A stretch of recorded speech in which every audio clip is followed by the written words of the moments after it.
Hey, folks, I'm Mike Vizard. Today we're talking about mobile madness. Then we're going to shift gears and discuss maybe have we come to the end of ragtime? And then finally, well, just how green can the Emerald Isle be in the age of AI and data centers? You're watching Techstrong Gang, and we'll be back in a minute.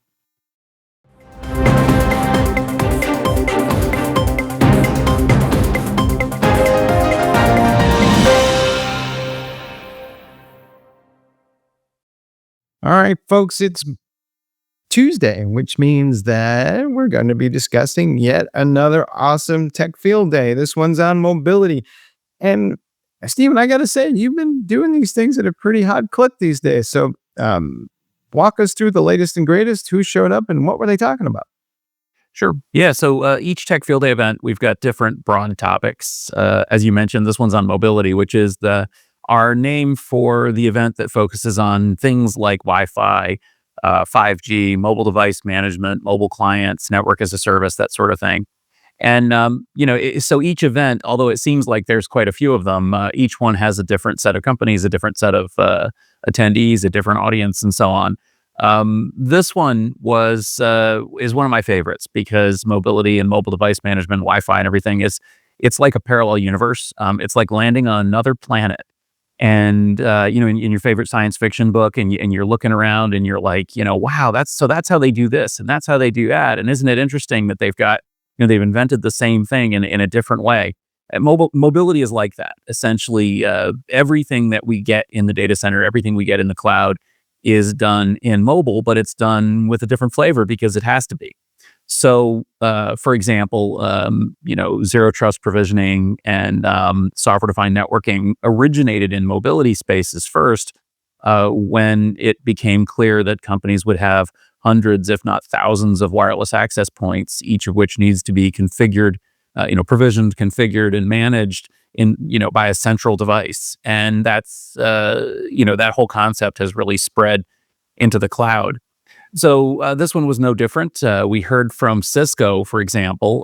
They're coming in with a topic that I think is really kind of an interesting one. They're talking about wireless backhaul.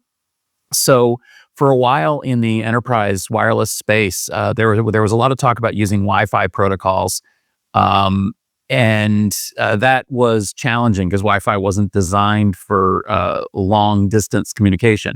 And so even though there are such devices, they're not maybe as great as they could be, especially when you've got devices that are moving around and so on. Cisco came in talking about using new wireless protocols to replace private 5G, which has been another big topic in this space. Essentially, companies are using exactly the same technology that your phone uses to connect at high speed to a tower or base station. Using that exact same technology to deliver much greater range for wireless devices. So if you think about something like a farm or a mine or a big manufacturing facility, they may use private 5G instead of Wi-Fi because they need better range. That's also been used for backhaul purposes, and now Cisco's got an alternative solution for that. A bigger topic in terms of what was discussed by the delegates, though, was network as a service. So essentially, this whole concept, as I said, of central management and zero trust provisioning and monitoring and managing and maintaining networks, not as individual devices, but as a enterprise service, has really been gaining traction. We talked about with a company called Nile that's getting a lot of attention in this space, a pretty high profile company y'all may have heard of. And if you haven't, you should probably look it up because I think that they're going to go pretty far. But the practitioners in the audience were concerned and questioning how exactly this is deployed, how it fits in with modern enterprise IT and enterprise networking, and whether network as a service is another one of those things, sort of like infrastructure as a service, where it seems like a really great idea until the practitioners actually have to go out there and implement it and manage it. And I think that that's actually going to come up in some of our later stories here about RAG. Maybe we need to think about things organizationally, not just technologically. And so that was another topic. Now, another thing the delegates were kind of buzzing about was non-Wi-Fi wireless protocols. Many of you have heard about the home standard Matter that uses Thread networks, which is related to Zigbee. There's also Z-Wave and other non-wireless or non-Wi-Fi protocols. So this is kind of the other end of that wireless backhaul story. How do you connect low-powered devices, always-on devices? I mean, here in the office, I use a lot of Z-Wave devices with Home Assistant. As I said, Matter and Thread are getting a lot of attention. So anyway, if all of this stuff piques your interest, do check out some of the Mobility Field Day presentations, but also the roundtable discussions, podcasts, that sort of thing, because there's a lot going on in this space. I've been trying to figure out as of late where that line is between what I, as a member of an IT team or a network admin, manage versus that which is managed by the carrier or somebody else. And do you have a vibe for how that's evolving? Because again, back in the day, there were network admins and they were gods and they managed everything. And then these days, it kind of feels like more and more of this stuff is just a service I kind of pay for on a monthly basis.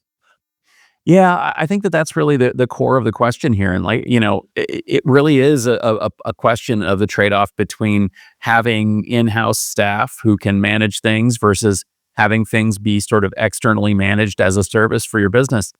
Some companies, I'm sure, would be thrilled to have their networks managed as a service. Others, maybe not so much. And I think that just like when we have discussions about cloud, when we have discussions about platform as a service and software as a service, there's a lot of things that we need to think about that are trade-offs between who's running what and what their SLAs are and what their responsibilities are in terms of, availability, but also in terms of how to deal with problems when they arise. And I think that some people too, just like in the cloud space, are a little nervous about letting something as essential as their network be managed by outsiders.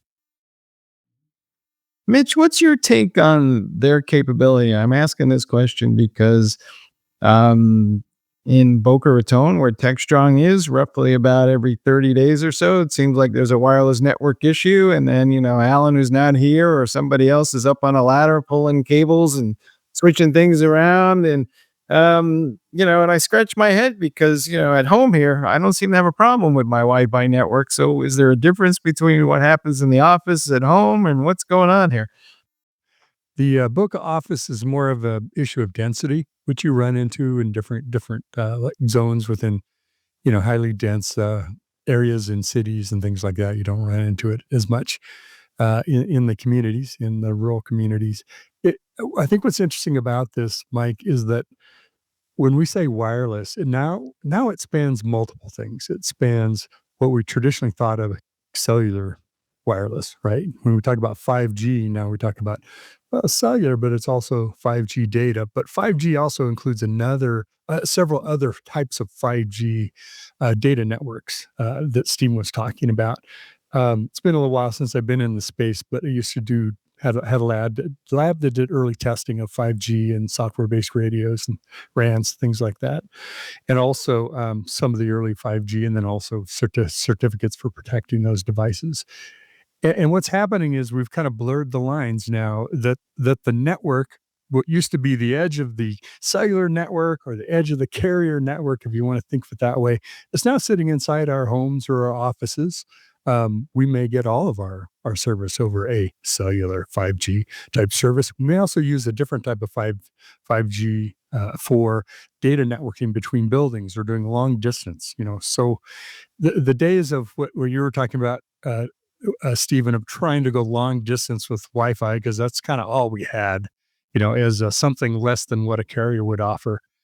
Enterprises have a lot more options to pursue. So your mobile field day is very timely for this, because a lot of organizations are trying to figure out as they move around. Office locations are changing or closing, and what do they do to collapse or expand the network to the edge?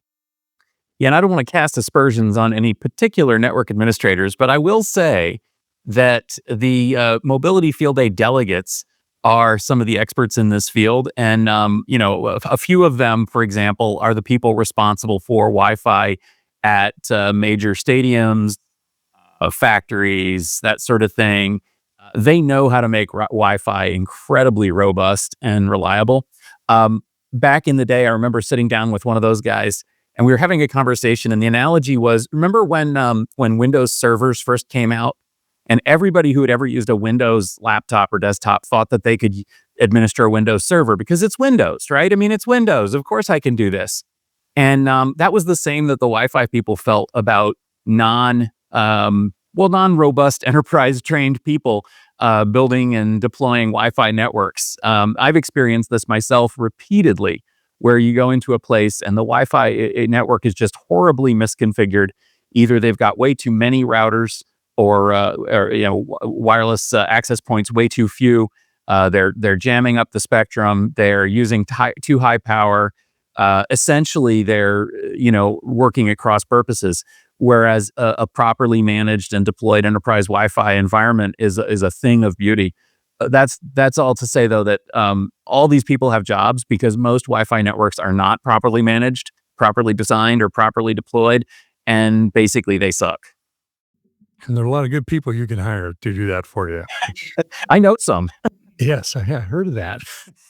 Stephen, did anybody talk about AI and the democratization of networking? Because like I mentioned early on, there was always this notion of the networking gods, but can mere mortals now master networking, and I can just have, your standard IT people manage the network? Well, certainly that's a big topic with a lot of the enterprise network management companies, both in terms of data center networks, but also campus and mobility networks. Lot of talk about using AI to optimize network designs and so on. And I'm just going to go out on a limb and suggest that probably a lot of that stuff is going to be moderately successful. Essentially, Wi-Fi is, as I said, so poorly managed, so poorly designed that an artificial intelligence or even just a basic template could probably do a much better job than what most people have at their disposal. So I'm going to guess that that's going to be a big wave. But I guess happily, since it's 2024 and everybody's talking about AI, that wasn't a huge topic at Mobility Field Day, simply because it's not. It's AI is more of a tool for them than it is a central concern. Mitch, did you ever hear the one about the one thing that the IT admin and the application developer can agree on? It's the network's fault. It's the networking guy's fault. It's either the network's fault or hit the any button, any key on your keyboard. Where's the? It's always key? DNS. It's always DNS. So here's where we get into both, land as well as, wireless type of networking, because the cable networks, if you've heard seen advertised 10G by Infinity, Comcast. That's not a thing. It's not a thing. It's not a thing. It's a marketing label, right? And consciously done that way, I believe. But what's behind that is how they're getting much higher bandwidths. It hasn't reached 10 gig, but that's kind of been the scheme of where they're headed. They do something where they used coherent optics to be able to send multiple, basically optical streams down one piece of fiber. So much like we do kind of spread spectrum or things like that in wireless world, they've done that with fiber. And part of that is to be able to be the backhaul for software-based radios that can be anywhere on the edge. Matter of fact, a lot of the equipment that sits at the edge has been turned into software and could potentially actually live not on the edge, doesn't have to be there. So it's a combination of, they're going that direction. So what's behind 10G is not just to your home and to your business, but also as a backbone or backhaul for cellular and other wireless networks. But I think, I learned something long ago. I'm going to do an Alan. I've been doing this for a long time. And one of the things I've learned is that this is another thing. You can always tell who drew the diagram by what's in the center. If it's the cloud, it was the network guys. Actually, let me follow on that with one last pitch. If you're a nerd, and you probably are if you're listening to this, if you're a nerd like me, check out RTL SDR. It's a whole hobbyist community of software-defined radio enthusiasts. They're doing just incredible fun things with software-defined radios. And, basic stuff like listening in on the ADS-B transmissions from airlines that are flying over to all sorts of just amazing, incredible stuff. It's a whole hobbyist area, and it's a lot of fun. It's like the ham radio of the 21st century, almost. I will say the one thing I keep hearing over and over again is we're building these highly distributed, latency sensitive applications, and nobody has any visibility into the networks that they're running over. And so we don't have any understanding of exactly what happens to them when something goes bad. So, Mitch, do we need to kind of meld maybe observability and networking together a little bit better than we have? I think we do. I think we also need to, what's the saying? The future is uneven. Well, wireless networks are extremely uneven, and 5G suffers from all the marketing hype it did about it's going to replace everything and going to be everywhere. And we all know it's not. How many times, even if we get a signal, it doesn't. We don't have the data capacity or even data connection to do it. It's not that stable. I have 5G at home, and I every time I call when there's an outage, it's an external error like, oh, you must live near an airport, or there's no responsibility being taken. I'm glad I have it. It's reasonably priced, but the reliability hopefully will improve. It's no silver bullet, right? No. But it is also, it's coverage, and you talk about markets outside on the edge of cities, and also even it's dead zones in cities and things like that. So I think that's part of our challenge is in the cable network days, and I did some work in the early kind of late 90s, mid 90s. We relied on the customers to call us to tell us when the network was down. That's how we knew there was an issue, and customers knew that, right? So they knew to call right away. Maybe there's still some of that going on. I think we have much better visibility, but I don't think we have the observability that we need that you're talking about, Mike, to really understand not just where congestion issues are, but where are coverage issues and where are there interference issues, right?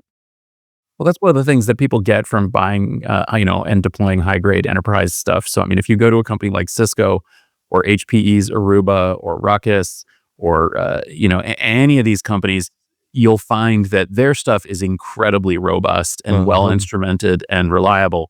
The problem, like I said, it's that a lot of things, I mean, God, I was at a hotel and they literally had a Wi-Fi access point sitting on every desk in every room. And I'm like, well, no wonder your Wi-Fi doesn't work. And if you're wondering why your Wi-Fi doesn't work, well, maybe check out Wireless Field Day, Mobility Field Day, some of the presentations. That's a bad idea. More is not better when it comes to Wi-Fi. All right, folks, we're going to move on to the next block, but I'm holding out for 6G. I think that'll answer everything. 7G. Keep waiting on that, Mike. We'll get to 10G eventually. There you go. All right, folks, we'll be back in a minute. Cloud Native Now is the web's leading resource for the growing cloud native ecosystem. CloudNativeNow.com is your destination for news, thought leadership, features, and webinars on cloud native architecture, Kubernetes, serverless, cloud native application development, microservices, service mesh, cloud native security, and more. Stay on the cutting edge of modern application development at Cloud Native Now. All right, folks, we're back on the B block here, and we're talking about RAG, otherwise known as retrieval augmented generation, very catchy term for extending large language models into data that they weren't initially trained on. And it requires a significant amount of effort to do that. You're getting a vector database or some sort of mastery of search capability. You got to set all that up. Typically, you might need a data engineer, and it gets complicated in a hurry. There's a company out there called MinIO that is showing a way to extend the object file system used in the cloud via an API to the LLM so that you don't have to do all that stuff. Stephen, I know that you have talked to them at length about this. Is this kind of just a one-off kind of solution, or is this the future? Well, first off, let me just say, yes, I've talked to MinIO a lot over the years. They've presented it at Tech Field Day many times since the very beginning of the company. And I know the whole team since before MinIO was a thing. So I don't want to sound biased, though, because, of course, we've got a lot of companies that we've talked to. But what that means is that I've talked to them. I've gotten in deep with the product. I've actually used the product in the field. It is a heck of an object store. Essentially, MinIO, just to kind of catch people up here, MinIO is probably the world's most popular object store that's not called Amazon S3. And it basically is compatible with Amazon S3. That being said, what we're talking about here is their enterprise product, not their open source product. And the enterprise product, there's many different ways of building a business around an open source product. The way that MinIO has done it is that they've built a very, very robust, full-featured enterprise version of their S3 compatible object store. And the enterprise version is now, I believe this is version 3, and it's AI store. It's basically a complete revision of the direction of the enterprise product to be an AI-based platform and an AI supporting platform. So imagine, what you know about an object store, what you know about Amazon S3. Essentially, it's a database in the sky, a scalable database. You can put as much as you want. And we're talking a lot. We're talking many customers with hundreds of petabytes or even exabyte scale data in MinIO. And what they've added here, in addition to some, decent upgrades that you would see in any next generation enterprise product, so user interface enhancements and things like that, what they've added is a lot of very cool AI features. And essentially, that my focus kind of zooms in on 2 of them.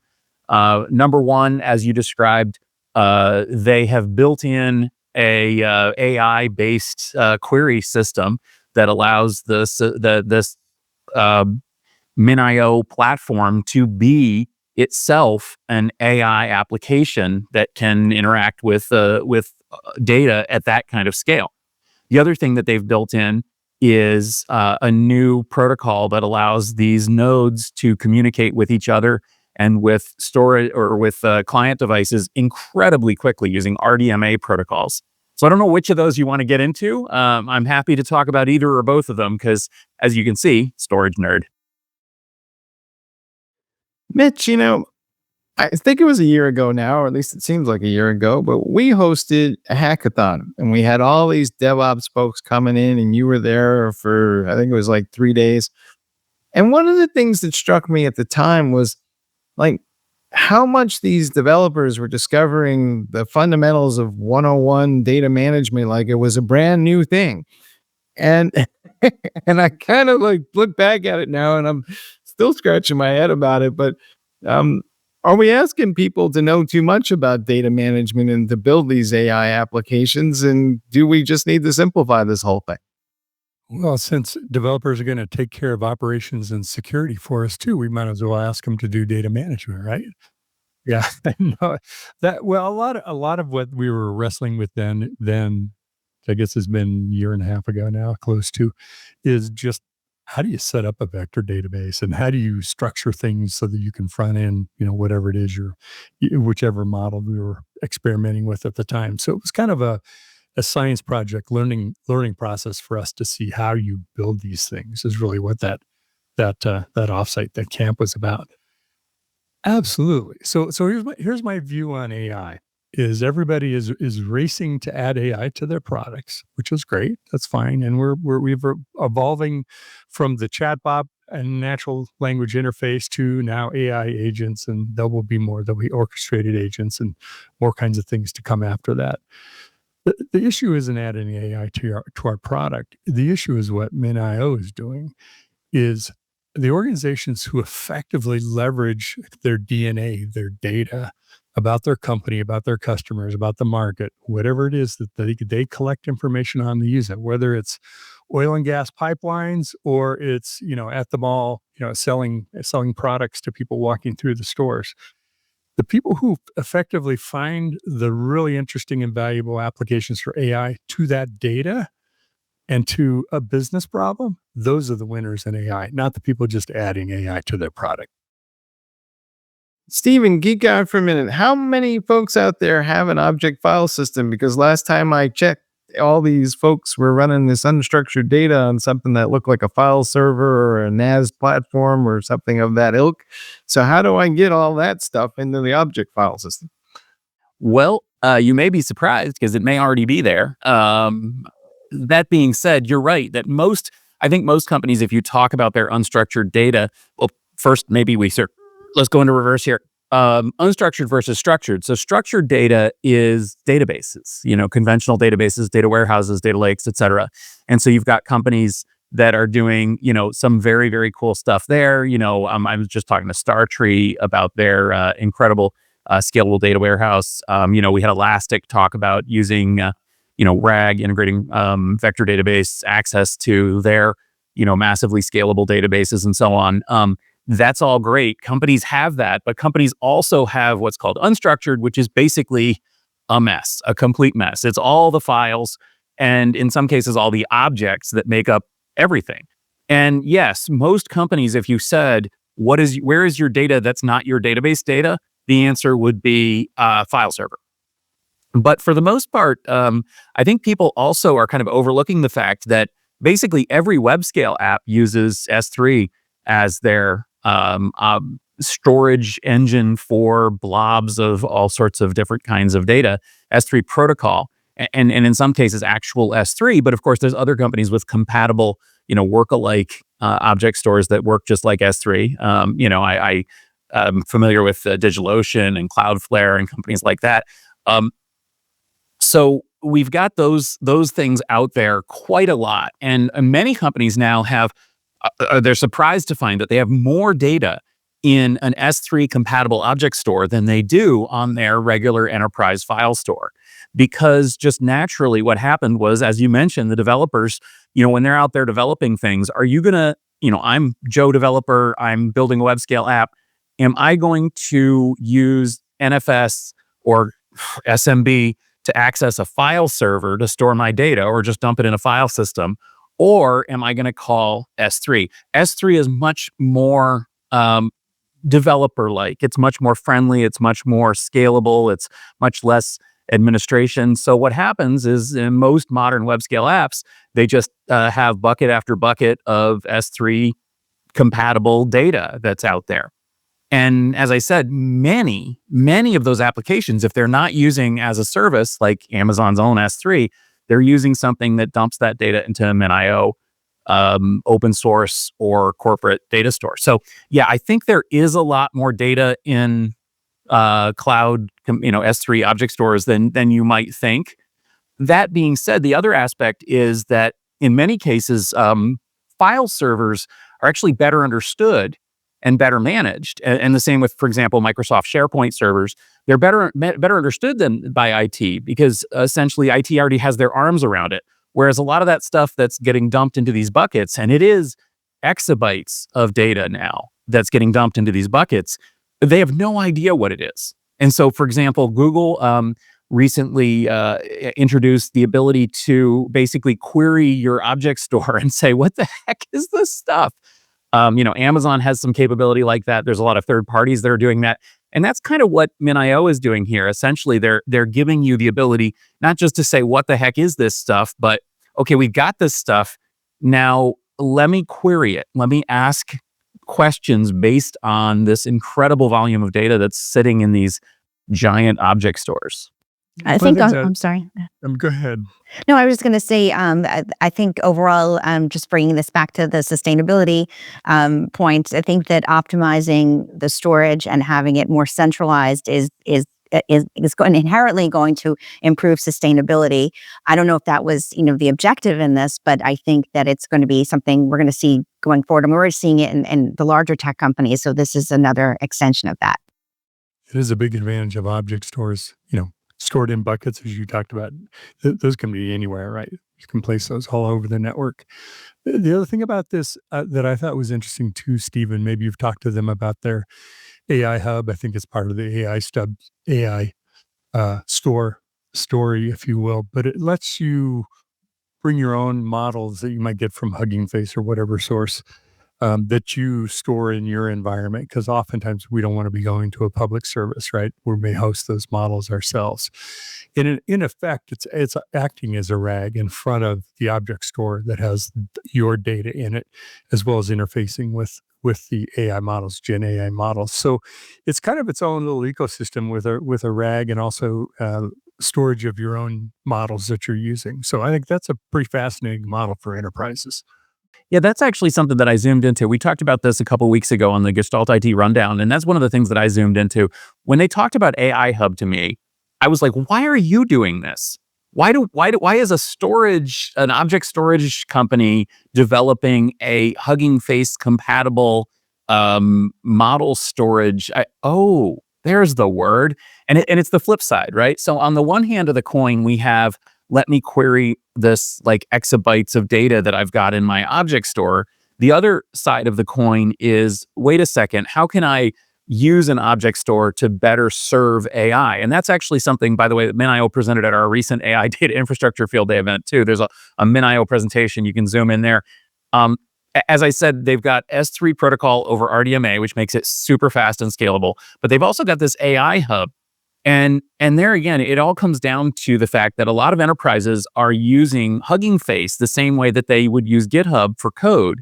The problem is that Hugging Face is a public, software as a service provider. I mean, it's essentially, once you put things in Hugging Face, it's a little bit outside your hands. And a lot of people are a little nervous about putting enterprise AI models on something like that. And so, MinIO did what they did to S3. They basically looked at the Hugging Face API and they said, what if we built your own Hugging Face so you could store your models securely, locally. You can use them internally, and to your developers, it looks just like using Hugging Face, which they like. And so what at first didn't make any sense to me now makes a lot of sense for another reason too, which is that those models take up a lot of storage space. It's hard to manage a lot of storage, but actually it's not a lot of storage for MinIO, and it's actually super easy to manage it on that because it just sort of, there you go. To MinIO, that's like nothing. They can handle that kind of storage capacity and snapshots and versions, all that kind of stuff. No big deal. So it made some sense to do this AI hub as well as some of the other things. All right, folks, I'm going to call it on this subject, but I would point out that all those folks that grew up in the old school IT ways were taught one thing: nothing good happens when you move data. And I think it's still true. All right. Hey guys, we'll be back in a minute. Discover Techstrong Group, the epicenter of tech innovation. We're your go-to for reaching IT leaders and practitioners worldwide. Our secret? Impactful content that sparks awareness, engagement, and top-quality leads. With us, you'll access editorial websites, streaming videos, virtual events, custom content, analyst research, and more. Join our satisfied clients. Let's revolutionize your tech journey. Contact us today and tell your story to the world in the most powerful way with Techstrong Group. Hi, everyone. Welcome back to the Techstrong Gang. Well, now we're going to take you on a journey across the Atlantic to talk about a beautiful place, Ireland. And Ireland is known for many, many things. We'll get into that in a little bit. But for one of the things that Ireland has really been benefiting from and economically is the investment from big tech in terms of data centers and lots of planning and things like for expansion of tech there. Now, while that has been an economic boom, it's also presented some drawbacks because particularly in the city of Dublin and some others, it is just draining the power. And this is why there is a moratorium actually on new data centers in some of the city limits. So I wanted to take a closer look at Ireland's place. I've always wanted to visit, so maybe that's why I was drawn to it. But in the video I'm about to present, I take a look at the data center expansion and the energy demands and perhaps some potential solutions as we move into 2025 of what Ireland can do to benefit both economically, but also meet their carbon goals that they have going forward. Hi, everyone. I'm Bonnie Schneider with your EcoTech Analyst Insights. Ireland's tech boom has hit a major roadblock: its power grid. According to a recent report in the Irish Times, there's a growing backlash against data centers due to their energy use. This comes at a time when Ireland is struggling to meet its targets to cut carbon emissions. In Dublin, data centers now consume about 14% of the city's total electricity, more than the combined usage of Cork, Galway, and Waterford. Demand shows no sign of slowing down. It's projected by 2030 that number could rise to 30%. Last year, Ireland's grid operator imposed a moratorium on new data centers in Dublin, effective until 2028. But before assuming Ireland will completely restrict data center growth, it's critical to consider the economic stakes. Data centers have been central to Ireland's tech-driven success, attracting billions in investments from companies like Amazon, Google, and Microsoft. Looking ahead, Ireland faces the challenge of balancing digital expansion with energy security. This will likely require a multifaceted approach. First, accelerate renewable energy initiatives, particularly offshore wind, which could not only power homes, but also the expanding tech infrastructure. Second, explore innovations like waste heat recovery. Amazon is already piloting this approach, which repurposes excess heat from data centers to warm nearby buildings. It's a move that could mitigate some environmental impacts. Finally, instead of clustering facilities in Dublin and risking grid overload, a more distributed model across the country could ease pressure on the power supply and spread economic benefits. The choices Ireland makes in the coming years will have broad implications. With global demand for data rising, other countries are closely watching as they weigh similar trade-offs between economic growth and environmental sustainability.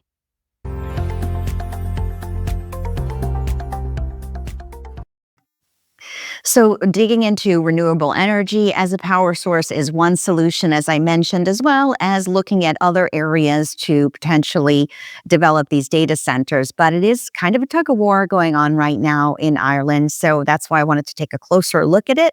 And of course, we have our Irish expert here, Mike Vizard, to comment.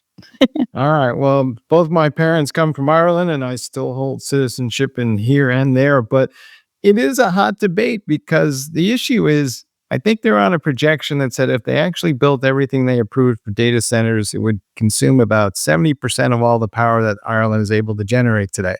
And that would increase pricing. And there's a huge debate right now in Ireland over housing and the cost of electricity. And there's an election that's coming up on this whole issue. And it's not the kind of topic that's very popular. And some people would point out that there's already more than 80 of these data centers, and they've only added maybe 16,000 jobs. So people are kind of scratching their head going, what exactly is the benefit? I mean, I think the number is they said that it injected $7 billion into the local Irish economy. But outside Ireland, this is the same debate that's happening everywhere, right? Yeah. We're seeing communities all around the world having the same conversation. These data centers are also a little bit on the noisy side.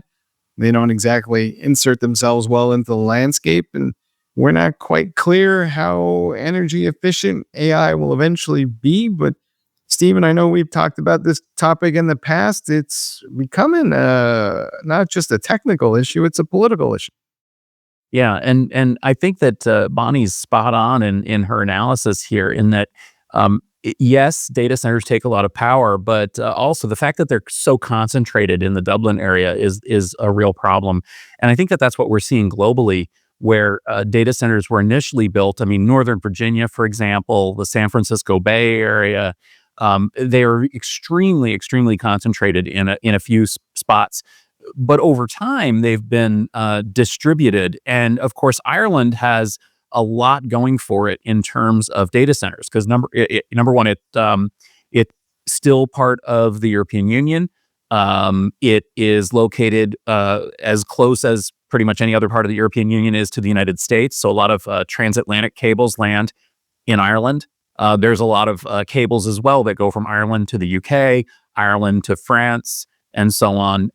But if you look at the map, which I actually did in preparation for this story, those cables don't all land in Dublin. Yes, a lot of them do, but a lot of them are in other places. So, for example, there's a cable landing in Killala, Ireland from New Jersey. There's a cable in Galway. There's cables that go to the UK that are on the southern coast and the southeast coast. All of those could be data center spots as well, to Bonnie's point. And one thing I'll say, number one, Bonnie, yeah, definitely got to go. It's a fantastic, fantastic country, beautiful country. We went there for our honeymoon. Oh, nice. Just a great place. Irish people too, yeah. But the west coast of Ireland has no shortage of land, no shortage of wind, no shortage of, maybe can you power data centers on rain and sheep? I don't know. But maybe you make it more sustainable by moving some of this stuff to the west coast and the south coast. The wind is a great point because Scotland right now has huge initiatives in wind, right? Wind energy. So I agree. I think that's a great opportunity for them as well. I just want to go on the record that Stephen said once again, it's the networking guy's fault. That's all I heard. Definitely. Yeah, the wind comment was not a slight against Irish people talking, Mike. That was, don't take that the wrong way. He didn't mean it that way. If talking generated energy, we'd be self-sufficient. Then there you go. Well, there is the transatlantic cable that lands in Cork, and that's the, you got the, I'm trying to make some kind of Blarney Stone reference. I think the issue with the networking stuff, though, is they want the software to run closer to Europe so that they can take advantage of the access and the latency. So, Galway may be on the wrong side of the island from their perspective. Yeah, and I'm sorry, I was just going to say, it's interesting, the debate that's becoming more political, as Mike mentioned. A lot of that has to do with the pressure that they're feeling to reduce carbon emissions and to meet those goals. So it's really like coming from all sides of how they're going to settle this. The moratorium that I mentioned affected a deal that was supposed to happen in August with Google. So it is already a situation where not everyone is satisfied. So I think we'll see some changes ahead next year. Not everybody in Ireland is in love with that climate change regulation, because so many of the people out in the West depend upon something known as peat or turf to heat their homes. And that's now essentially illegal to do because it adds too much to the climate. So guess what's been the latest and greatest thing going on for smugglers? People are throwing peat in the back of their cars and smuggling it around to each other. Wow. Black market peat. Interesting. Yeah, it's interesting. Data is the new oil, right? It's whether it's in transit or we were talking about storage before. And it's interesting how much, not just the economy, but politics now is part of this. It almost reminds me of the regulatory bodies that control the spectrum that we use for wireless, right? This is allocated to that. This is allocated to government. This is allocated to that. And we have so many pipes going across the Atlantic and different oceans. And now points of land are points of presence for these large data interconnection points. We used to have internaps. Well, we do have internaps in the US, right? And now we have the mega versions of that.